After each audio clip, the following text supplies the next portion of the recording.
Aibong wala හැමදෙනාටම welcome back to my channel. So today I would like to share with you how to make this beautiful blouse. ඉතින් රැඳිලා ඉන්න video එක අවසන් වනතුරු ඔයාලට පුළුවන් ඊටාම අඩු කාලෙකදී මේ blouse එක නිර්මාණය කරගන්න. ඉතින් මේ සඳහා මම අද පාවිච්චි කරන්නේ බුරුලක් සහිත basic block එක.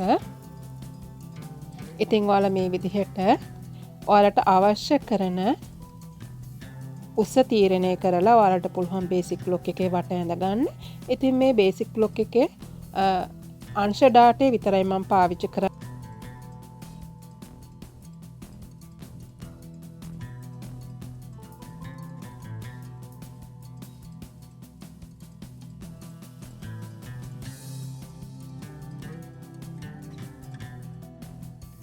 ඉතින් ඔයාලට පේනවා මේ බ්ලවුස් එකේ පහළ ෆ්‍රිල් එකක් දාලා තියෙනවා. ඒ ෆ්‍රිල් එකේ උස ඔයාලට කැමති පරිදි වෙනස් කරගන්න පුළුවන්. ඉතින් මම මෙතනදී අඟල් 4ක් පමණ උසට තමයි ෆ්‍රිල් එක දාගන්න යන්නේ.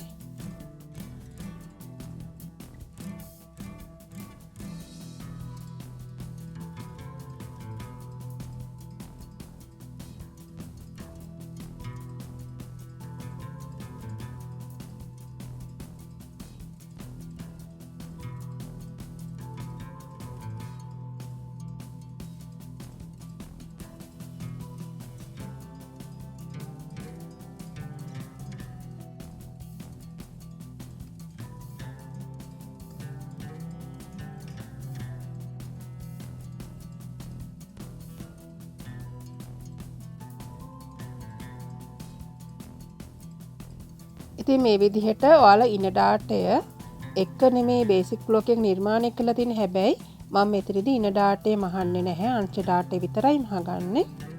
එතකොට ඉන ඩාටේ අගය අමතර බුරුලක් විදිහට ඔයාලට පාවිච්චි කරන්න පුළුවන්. මූලික කර පළලෙන් අඟල් භාගේ මේ විදිහට වැඩි කරගන්න.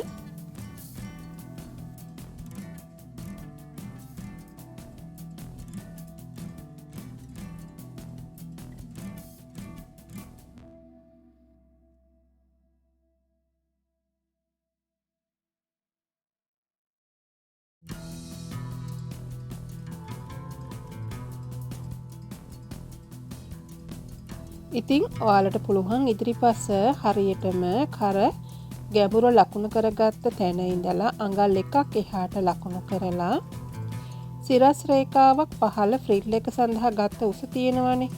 මතකනේ අපි පහළ වාටියෙන් අඟල් 4ක් උස්සලා ගත්තේ. ඉතින් මේ විදිහට සිරස් රේඛාවක් පහළට ඇඳගෙන එන්න.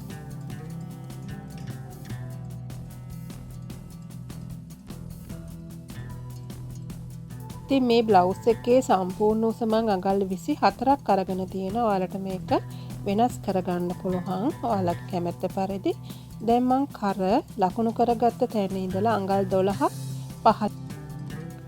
දැන් මම මේ විදිහට අඟල් 1ක් නැවත පළලෙන් වැඩි කරලා මෙන්න මේ විදිහට හැඩයක් ඇඳගෙන එනවා. ඉතින් ඔයාලට මේ පළල අඟල් 1 සිට අඟල් 2ක් පමණ ගන්න පුළුවන් අඳින උරහිසින්. මේ ෆ්‍රිල් එක දාගන්න ඒක කිසිම නීතියක් නෑ. ඔයාලට කැමති විදිහට ඒක වෙනස් කරගන්න පුළුවන්.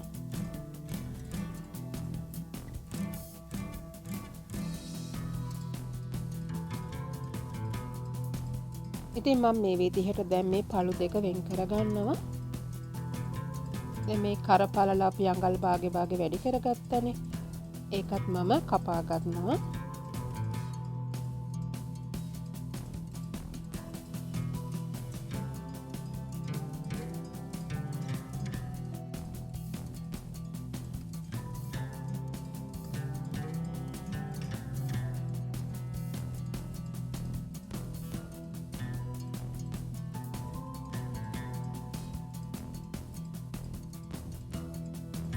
ඉතින් මතක තියාගන්න අපේ මේ රෆල් කොටස දැන් අපි වෙනම කොලයකට ට්‍රේස් කරලා ගන්න ඕනේ. ඉතින් හැම කොටසකටම මෙහෙම වාසි තියාගන්න ඕනේ. අංශයට අඟලකුත් පහළ වාටියට අඟලකුත් අනිකුත් ස්ථාන වලට අඟල් භාග බැගින් තියාගන්න පුළුවන්. ඉතින් අපි ඒක දැනට පැත්තකින් තියලා පිටුපස කොටස නිර්මාණය කරගමු. ඉතින් මේ විදිහට නැම්මට තමයි පිටුපස කොටස නිර්මාණය කරගන්න අවශ්‍ය වෙන්නේ. මූලික කර පළලින් අඟල් භාගේ පිටිපස්සෙන් වැඩි කරගන්න. ඒ කියන්නේ පළලින් අඟල් භාගෙකුත් ඒ වගේම ගැඹුරින් අඟල් භාගෙකුත් පිටිපස්ස කර ගැඹුර වැඩි කරගන්න. ඉදිරිපසට වගේම ෆ්‍රිල් එකේ උස අඟල් භාගයක් විදිහට ගන්න.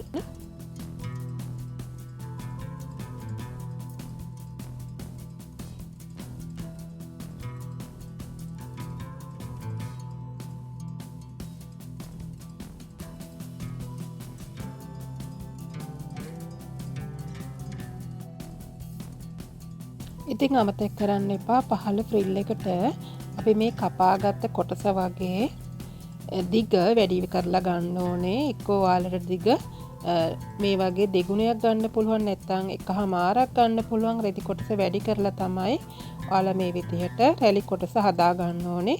ඉතින් ඔයාලට ගොඩාක් රැලි ඕන නම් අපි මේ හදාගත්ත පහළ කොටසින් කපාගත්ත රෙදි කොටස වගේ දෙගුණයක් ගන්න පුළුවන්. එතකොට ගොඩාක් ෆ්‍රිල් එක ඔයාලට හදා ගන්න පුළුවන්. ඉතින් ඔයාලා රෙදි තියෙන විදිහට ඒක වෙනස්කම් ඇති කරගෙන මේක මහ ගන්න පුළුවන්.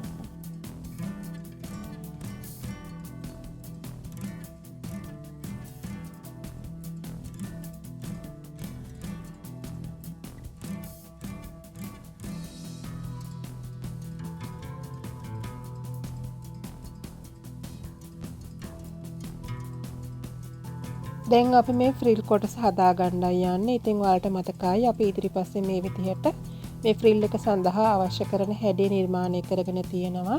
දැන් අපි ඒක වෙනත් කොලයකට ගන්න ඕන.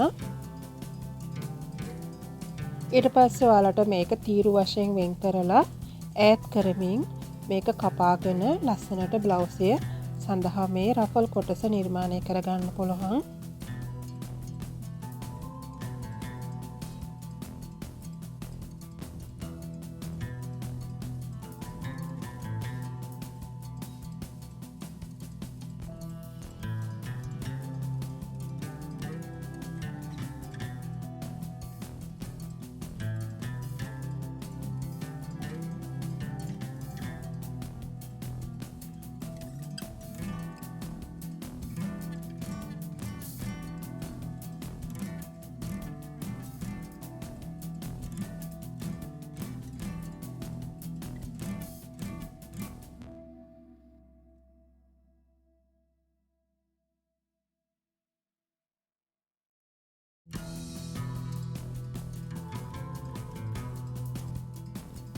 ඉතින් මේ විදිහට ඈඩ් කරගන්න ඔයාලට පුළුවන් අඟල් භාගයේ සිට අඟල බැගින් ඈඩ් කරගනිමින් මේ විදිහට මේ රෆල් කොටස නිර්මාණය කරගන්න.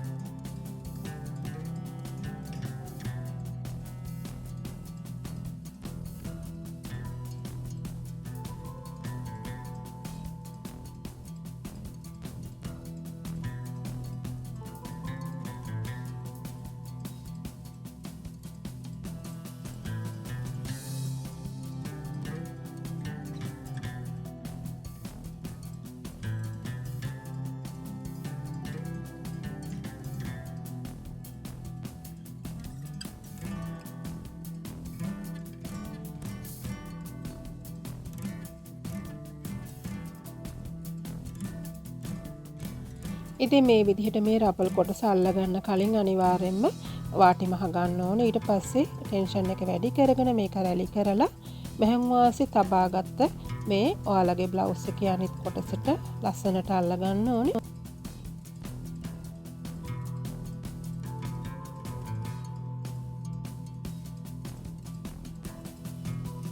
ඉතින් මෙහුන් ගැන ඉතාම අඩු දැනුමක් තියෙන කෙනෙකුට උනත් මේ බ්ලවුස් එක ඉතාම අඩු කාලෙකින් ඉතාම සරලව කරගන්න පුළුවන්. ඉතින් ඔයාලට වැඩිපුර මේ ඇඳුම් සඳහා ඔයාලට ඉගෙන ගන්න කැමති නම් ඔයාලට පුළුවන් මාව සම්බන්ධ කරන්න. ඉතින් මල් ළඟ ගොඩාක් කෝසස් තියෙනවා කරපුවා. බ්ලවුසස්, ගවුන්, ස්කර්ට්ස්, මේඩ් අප් කැන්ඩියන් එකේ අපි ලෙහෙන්ගත් ගොඩාක් කරලා තියෙනවා. ඉතින් ඔයාලට ඒ කෝස් එක ගන්න පුළුවන්. නැත්නම් පාටි ෆ්‍රොක්ස්, වෙඩින් ඒ වගේම ඩාර්ට් මැනිපියුලේෂන් ග්‍රේඩින් මේ හැම කෝස් එකක්ම තියෙනවා. ඉතින් ඔයාලට මුදල් ගෙවලා ඔයාලට මේ වීඩියෝස් අරගෙන ගෙදර ඉඳන්ම ඉගෙන ගන්න පුළුවන්. ඉතින් වීඩියෝ මාස 6ක් වෙනි කාලයක් තියාගන්න පුළුවන්. ඉතින් ඔයාලට දිගු කාලයක් වීඩියෝස් ළඟ තියාගෙන පුළුවන් ඉගෙන ගන්න ඇත්තරම. ඉතින් ඔයාලා කැමති නම් මම මෙතන දාලා තියෙන නම්බරයට කෝල් එකක් දෙන්න, WhatsApp කෝල් එකක් දෙන්න. ඉතින් මේ විදිහට මේ කොටස ලස්සනට හදාගත්තට පස්සේ ඔයාලට පුළුවන් අනිත් කොටසත් මේකට එකතු කරලා මහගන්න.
ඉතින් මේ අත් කොටසත් නිර්මාණය කරන්න හරියම ලේසියි. ඔයාලා දන්නවා සාමාන්‍යයෙන් බේසික් අතක් කොහොමද හදාගන්නේ කියලා.